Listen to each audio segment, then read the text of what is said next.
your next United States representative here for the 14th District.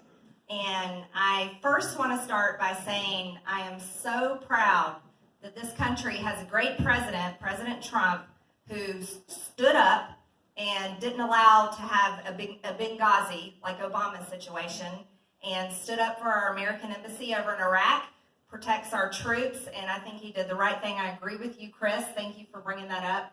And I just want to say I am so grateful to President Trump for his actions taken. Yes, thank you, Nancy. I'm excited to be here with you guys, and I appreciate having a little bit of time to speak because it's really hard to tell who you are in 2 minutes, usually at these candidate forums. So I'll just give you guys a brief bio about myself. I was born and raised right here in Georgia. I was born in Milledgeville. That's where my mom's family, most everybody is. My grandparents were there, my uncles, my aunts, and all my cousins. My family then moved up to Decatur. That's where I went to elementary school. I went to Briar Lake Elementary in DeKalb County. And then my family kept moving on up north, and we moved to Forsyth County. And I graduated high school from South Forsyth High School. And that was about the time when Cumming in Forsyth County was literally about the same size of this town here. So coming into town, I was like, yep, this feels very familiar. South Forsyth High School, I want to talk to you guys about a little bit about that, but I'll come back to it. Now, later I went to the University of Georgia, and yes, go Dogs, that's right. That's where I met my husband, and I married my college sweetheart, and we graduated. We both were at the business school there. I did marketing. Perry's a little bit smarter than me. He did accounting. But that's where we met and had a great time. So we really enjoyed being in school at UGA. After graduation, I went back to work in my parents' business. My dad owned a construction company, Taylor Construction. And if you're from Georgia or familiar with Neil Bortz at all and used to listen to him on the radio, Neil Bortz used to endorse our company, Taylor Construction, and his ads always started off with my buddy Bob Taylor. And I had a lot of fun growing up knowing Neil Bortz and working in my parents' company. I feel very blessed to have been raised by my mom and my dad who showed me what hard work really looked like and what it's like to own a business and the day-to-day. And we learned a lot, my brother and I both. Now, it was kind of funny, whenever those Neil Bortz ads would run, my dad would sit us all down, everybody at their desk, and he'd say, okay, now, Neil's ad's gonna run at 8:14. So everybody be ready, get at your desk, and literally the minute those ads would go, Neil would start talking on the air, all of our phone lines would light up, every single one. It was amazing. It was like gold because everyone loved Neil Bortz, and you know, he was conservative and he talked about freedom and talked about defending our Constitution. And so when Neil said, call Taylor Construction, my buddy Bob Taylor, I mean, those phone lines lit up and it was amazing. So we all got to work. But that was the kind of environment that I grew up in. Now in 2002, I was offered a great opportunity. My dad said, I'm really tired of working. I've worked a long time, and talked to me about buying the business. And of course, I leapt at that opportunity because that's the company that I grew up in. That's the first place I had a job. That was the place I went right back to after graduating from UGA.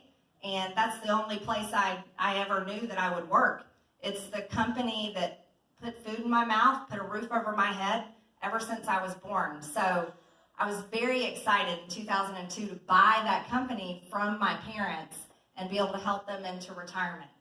And then when that happened, I said to my husband, Perry, I said, hey, you're going to have to leave Ernst & Young. I'm really going to need help. And so Perry joined me, and together for almost 2 decades, we have owned and operated that business together. I've been married 24 years, and I have to tell you, we have run a business together and another business. We've raised 3 children and have been together for so many years, and that's been a blessing in my life. Perry, my husband, is my best friend, and I'm so thankful that he's worked alongside me and allowed me to lead in so many ways in our company and at home. And he's not here tonight. I really wish he was, but I just want to say I am very grateful to my husband and to have so much support from him and backing. And he's so excited about what I'm doing. Sometimes I think he's like my greatest cheerleader. So I look forward to you guys getting to meet my husband, Perry. We have 3 children. That's what makes this is my why. I know you hear a lot of times, you'll hear people talk about what is your why? Why are you doing it? What is your passion? What is driving you? Well, for me, it's my children. And I'm blessed. I think being a mom is the greatest part of my life. And because they're older now, I've entered into a season of life where I'm able to really look at doing something like this, and I'm able to give myself my time and my full attention to it. So my girls, I've got 2 girls that are in college. My oldest daughter, Lauren, is 22. My middle one, Taylor, she's 20 years old. And then our son, Derek, he's 16, coming up on 17, and he's in 10th grade right now. And I just, being a mom is the greatest part of my life. I talk about it all the time, and I'm really, really grateful that God blessed me in that way. Now, the reason why I'm running for Congress, like I said, is my children are my why. But I think we've come to a place in our history that all of you recognize, and you can't deny it. It's almost as if there is a battle of good and evil going on in our country, and you can see it. See, the Democrat Party is not the Democrat Party that it used to be. It's no longer, there's Democrats and there's Republicans, and you elect one and you elect the other, and they're going to pretty much do what's good for America. That's not the case. You see, right now we're sitting at $23 trillion in debt. And I can tell you as a business owner, I've spent almost 2 decades now planning budgets that make a profit, working hard every single day to earn every single dollar that we earn, be able to take care of our employees, serve our customers, and please them. I know how to solve problems. We went through a terrible recession in 2008 and 2009. That was very hard to get through. I know what sacrifice is like. I know what it's like to go without a paycheck for a very long time so that I can pay my employees, so I can pay my light bills, so I can pay my material bills, and do a good job with my company. I know what sacrifice is, and I know what hard work is, and I know how to solve problems. But yet our government, our Congress, who should be responsible for those same issues, because you see, federal government is a business, and it should be treated like a business. Congress should be a board of executives that works together for the interest of the American people. Because after all, guess what? The American people are the employers of those in Congress. Therefore, Congress serves us. But it's not that way anymore. You see, the United States is like a ship out at sea, covered up in those heavy cargo boxes, so heavy that the ship is sinking down and is barely above water. $23 trillion in debt is something that should be talked about every single day. But you know what? Our elected leaders kick that can down the road all the time. You see, I find that to be a problem. Because if I ran my business the way that Congress is running our country, I'd be out of business. And there would be no bailout. And there would be no money printing machine. I would be homeless. And my kids would be homeless. So you see, that upsets me. And then looking at the Democrat Party has radical socialist and even communist in it. For example, AOC, Alexandria Ocasio-Cortez, with her new Green Deal, $93 trillion. It's hard to even fathom that she can literally say that publicly. Yes, I want to pass something that's $93 trillion. How is she still there? It's shocking. The Green New Deal will destroy the oil and coal industry, all in the name of climate change. And $93 trillion is a joke when we're already $23 trillion in debt. Who else do we have? We have Elizabeth Warren. Elizabeth Warren is running for president. She is literally running for president. She wants to pass the Accountable Capitalism Act. Do you all know what that is? The Accountable Capitalism Act, which has a very interesting name to it, is actually a government takeover of private businesses. any business that sells more than $1 billion in goods per year. According to Elizabeth Warren, if she passes this, if she becomes president, she wants this to go into place, she will come up with a system where the federal government will take over private businesses, assign people to the boards of these companies, allow the unions to be in charge, and it will completely destroy capitalism. When a government is taking over businesses, that's no longer capitalism. That is no longer freedom. You can call that what? Socialism. Communism. Thank you. But this woman is running for president. We also have something called Medicare for All. Bernie Sanders came up with this. Medicare for All, at over $50 trillion, is a complete government takeover of our healthcare system. The United States has the greatest healthcare in the world. Why on earth would we want the government to take it over and plunge us into a Venezuelan-style hell where our government is controlling our healthcare services? No. We need a free market system. We need to free up healthcare. We need competition in the marketplace. We need competition between insurance companies. Because I can tell you something right now, as a private business owner, when I have to compete with a bunch of different companies, let me tell you what happens. My prices go down. They do not go up. They go down. And I have to work very, very hard to serve my customers and make them happy so I can continue. See, we need that type of system for our health care, not government-run health care. It's a lie, it's a sham, and it's shameful. Now, you see, I'm looking at these things and I'm going, this affects my children's future. And as I told you, being a mom is the greatest thing in my life. Now, I've lived the American dream. As a woman, I have lived the American dream. I consider myself blessed among all women in this world as an American woman. I've graduated from college. I have an education. I've been a business owner. And I've been a business owner in a male-dominated industry, in the construction industry. I also opened a CrossFit gym. That's another male-dominated industry. I got to grow that, build it, and sell it successfully. That's the American dream. And I've raised my children under freedom, where I can teach them as I please, teach them my Christian faith, read them the Bible, choose where they're educated, whether it's public or private. I can buy and sell what I want. This country is the greatest country in the world. And I'm running for Congress because I want to protect that American dream, our freedoms, our opportunities, our capitalism, so that our kids, my kids, your grandchildren, all of them can have that same right to pursue happiness, because that's what's guaranteed to us in our Constitution, and it's important. Our country is so great, you guys. There are thousands of people pouring across our southern border illegally because they want the lives that we have.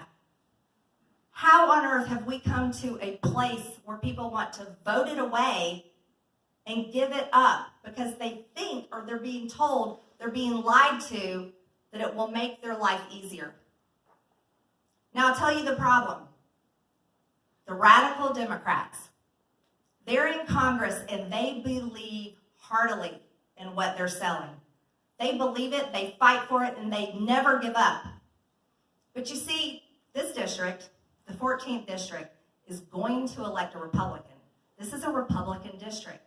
But what you all need to understand when you're voting is Republican is not all the same. You see, we learned that in our last Republican-controlled Congress. Take a hard look. Let me tell you something.